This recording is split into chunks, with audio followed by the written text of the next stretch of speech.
Minnettar mehribanlar. Elbette ne yaşlı olmanın kılaktaşları var eken filan bilin için kanun mehribanlar. Şun kıgıcı artistler, aydınçılar yerin edip coşyalar, ençeme o aydınlar aydiya.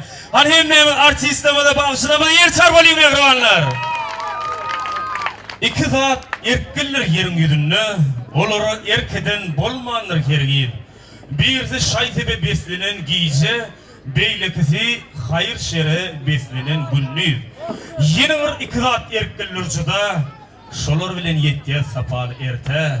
Bir bu dünyanın görkü söygüdür, beylekisi bu dünyanın gımmati ine.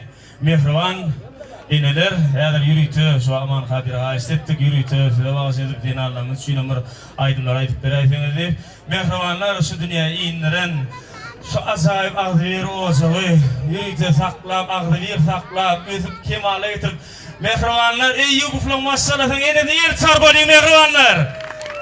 Canım sağ başına dik gördüm gülür yüzünüz olmadın, dine ağzıverlik hüküm sürsün sizin hocalığınızı, mehribanlar, onu karşılan, yaşlılar, yaş geçiler, geliciler, doğanlar, aman hadi halifamız çağıralım mehribanlar. Yerler sesler mehribanlar.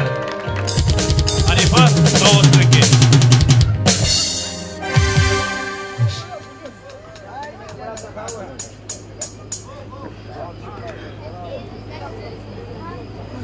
Toy devam ediyor. Haydi haydiyan. Satire veren yitlemeden emmesine bereketla canlar sağ olsun.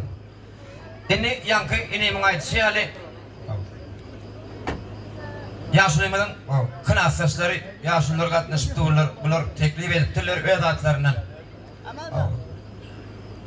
4400 yaşan Lukman Hekimin başı daragımı battı yaranlar diyen aydımay teklif eden dostlarımız gittiler ovadaşlar.